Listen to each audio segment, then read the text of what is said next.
Olá, meus amigos, sejam todos muito bem-vindos a mais uma pílula do Caminho, Verdade e Vida, esse livro de Francisco Cândido Xavier, pelo Espírito Emmanuel, Caminho, Verdade e Vida. É claro que essa daqui é uma edição bem antiga, não é a edição mais atual, tem uma capa verde. Hoje a gente vai ler e comentar o capítulo 71, para testemunhar. Mas antes de mais nada, eu gostaria de fazer uma prece, solicitando o apoio do alto, para que a gente possa fazer um bom trabalho, para que esse texto seja bem entendido, para que a gente possa, na medida do possível, aplicar os ensinamentos que aqui vão ser passados em nossas vidas. Que assim seja, graças a Deus. As pílulas do Caminho, Verdade e Vida são uma iniciativa da Associação Médica Espírita de São Paulo, né? E a gente vem publicando semanalmente esses são sempre capítulos desse livro do Caminho, Verdade e Vida. Bom, no capítulo de hoje, para testemunhar, inicia com uma citação do Evangelho de Lucas, capítulo 21, versículo 13. E vos acontecerá isso para testemunho. Jesus, essas palavras são atribuídas a Jesus. Bom, antes de começar a leitura do texto do Emmanuel, eu queria só dar uma contextualizada nesse versículo 13 do capítulo 21 de Lucas, né? No capítulo 21, versículo 5, diz o seguinte, eu vou ler para vocês. Alguns dos seus discípulos estavam comentando como o templo era adornado com lindas pedras e dádivas dedicadas a Deus. Mas Jesus disse, aí o versículo 6, disso que vocês estão vendo, dias virão em que não ficará pedra sobre pedra, serão todas derrubadas. Aí eu vou pular para o versículo 11. Haverá grandes terremotos, fomes e pestes em vários lugares, e acontecimentos terríveis, e grandes sinais provenientes do céu. Aí o versículo 12. Mas antes de tudo isso, prenderão e perseguirão vocês. Então os entregarão às sinagogas e prisões, e vocês serão levados à presença de reis e governadores, tudo por causa do meu nome. E aí vem o versículo 13, que é o que ele inicia esse capítulo aqui. E vos acontecerá isso para testemunho. O versículo 14. Mas convençam-se de uma vez de que não devem preocupar-se com o que dirão para se defender. E o 15 diz, pois eu lhes darei palavras e sabedoria a que nenhum dos seus adversários será capaz de resistir ou contradizer. Bom, e aí ele segue no versículo 16, vocês serão traídos até por pais, irmãos, parentes e amigos, e eles entregarão alguns de vocês à morte, e segue nesse tom. Bom, aí, depois dessa citação de Lucas, o Emmanuel vem com o seguinte texto. Naturalmente que o mestre não folgará de ver seus discípulos mergulhados no sofrimento. É claro que ver os discípulos padecendo, sofrerem, sendo entregues às sinagogas, às prisões, enfim, sofrendo padecimentos, isso não agrada ao Cristo, é óbvio que não. Naturalmente que o mestre não folgará de ver seus discípulos mergulhados no sofrimento. Considerando, porém, as necessidades extensas dos homens da terra, compreende o caráter indispensável das provações e dos obstáculos. Então, é claro que Cristo não fica feliz com nada disso, mas há o entendimento de que as pessoas que vivem, os homens que vivem na terra, no nível de evolução que eles estão, são necessárias várias provas para que eles possam atingir uma maturidade moral, uma evolução moral, né? E continua. A pedagogia moderna será repleta de esforços seletivos, de concursos de capacidade, de testes de inteligência. O Evangelho oferece situações semelhantes. O amigo do Cristo não deve ser uma criatura sombria, à espera de padecimentos. Entretanto, conhecendo a sua posição de trabalho num plano como a Terra, deve contar com dificuldades de toda sorte. Então, quem é amigo do Cristo, no caso, na época, os discípulos, né, eles não devem ser pessoas que vão, que está esperando o padecimento, enfim, destinadas a sofrer, não é nada disso, né? Entretanto, ele diz aqui, não, o amigo do Cristo não deve ser uma criatura sombria, somente à espera de padecimentos. Entretanto, conhecendo a sua posição de trabalho num plano como a Terra, enfim, estando encarnado na Terra, naquela época, não é? E até hoje, né? Deve contar com dificuldades de toda sorte. Então, é inerente à condição do homem encarnado na Terra, naquela época e hoje ainda, que ele seja submetido a vicissitudes, a dificuldades de toda sorte, né? Para os gozos falsificados do mundo, o planeta está cheio de condutores enganados. São os falsos profetas, né? E ele continua.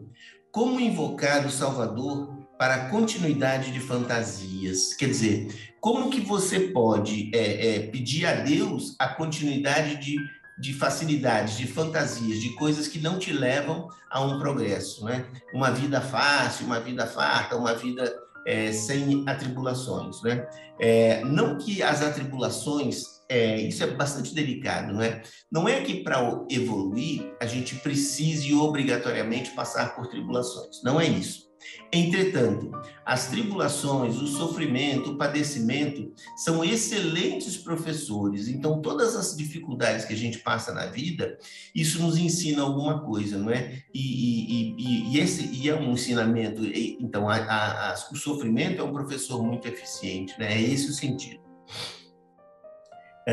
E aí ele diz, então, né, novamente, né, para os gozos falsificados do mundo, o planeta está cheio de condutores enganados. Então, falsos profetas, falsos pastores, falsos padres, enfim, que prometem coisas que não são razoáveis, né? E aí ele diz, claro, como invocar o Salvador para a continuidade de fantasias? Quando chamados para o Cristo, é para que aprendamos a executar o trabalho em favor da esfera maior, sem olvidarmos que o serviço começa em nós mesmos. Então, quando a gente é chamado para Cristo, a gente não pode esquecer que a gente tem que fazer o trabalho, e há um trabalho a ser feito. E esse trabalho normalmente começa conosco mesmo, né? Começa em nós. É uma evolução que nós temos que atingir, e isso faz parte do trabalho a que Cristo nos chamou, né? Existem muitos homens de valor cultural que se constituíram em mentores dos que desejam mentirosos regalos no plano físico. Então, existem muitas pessoas cultas, capazes, inteligentes, mas que se acabam se tornando professores, que acabam se tornando mentores das pessoas que desejam falsos presentes, né? E coisas fáceis, né? No Evangelho, porém, não acontece assim, ou seja, não há almoço grátis no Evangelho, não tem presentinho, não tem benesses falsas, não é? No Evangelho, porém, não acontece assim. Quando o mestre convida alguém ao seu trabalho, não é para que chore em desalento, ou para que repouse em satisfação ociosa. Então, quando o mestre chama, não é nem para que a gente fique desalentado e nem para que a gente fique deitado em berço esplêndido, né? Se o Senhor te chamou, não te esqueças de que já te considera digno de testemunhar. Essa última frase é muito forte, né? Se o Senhor te chamou, não te esqueças de que o Senhor já te considera digno de testemunhar, né? Então, esse é o texto. Bom, como eu fui lendo e parando e comentando, eu vou fazer mais uma leitura inteira, porque isso forma uma compreensão global do texto, né? Então, capítulo 71, para testemunhar. E vos acontecerá isso para testemunho. Isso são palavras atribuídas a Jesus, está no Evangelho de Lucas, capítulo 21, versículo 13. Naturalmente que o mestre não folgará de ver seus discípulos mergulhados no sofrimento. Considerando, porém, as necessidades extensas dos homens da terra, compreende o caráter indispensável das provações e dos obstáculos. A pedagogia moderna está repleta de esforços seletivos, de concursos de capacidade, de testes da inteligência. O Evangelho oferece situações semelhantes. O amigo do Cristo não deve ser uma criatura sombria, à espera de padecimentos. Entretanto, conhecendo a sua posição de trabalho num plano como a Terra, deve contar com dificuldades de toda sorte. Para os gozos falsificados do mundo, o planeta está cheio de condutores enganados. Como invocar o Salvador para a continuidade de fantasias? Quando chamados para o Cristo, é para que aprendamos a executar o trabalho em favor da esfera maior, sem olvidarmos que o esforço começa em nós mesmos. Existem muitos homens de valor cultural que se constituíram em mentores dos que desejam mentirosos regalos no plano físico. No Evangelho, porém, não acontece assim. Quando o mestre convida alguém ao seu trabalho, não é para que chore em desalento ou repouse em satisfação ociosa. Se o Senhor te chamou, não te esqueças de que já te considera digno de testemunhar. Bom, meus amigos, então esse foi o capítulo 71 do livro Caminho, Verdade e Vida, um capítulo muito interessante, não é? Que nos chama a atenção para que o caminho que a gente vai seguir na nossa evolução não é e nem sempre será um caminho fácil. Não é que a gente tem que ficar esperando só dificuldades. Entretanto, considerando o nosso estágio de evolução, as dificuldades são inerentes e são inevitáveis, né? E essas dificuldades não são para punir ninguém, não são para fazer a gente sofrer à toa. Através da superação dessas dificuldades, a gente vai criando uma couraça, a gente vai se fortalecendo, a gente vai ganhando evolução moral, né? Esse é o sentido do Cristo. Bom, eu gostaria de agradecer a oportunidade de trabalho, espero que tenha sido claro, que os senhores possam ter aproveitado, tanto quanto eu, a leitura desse texto.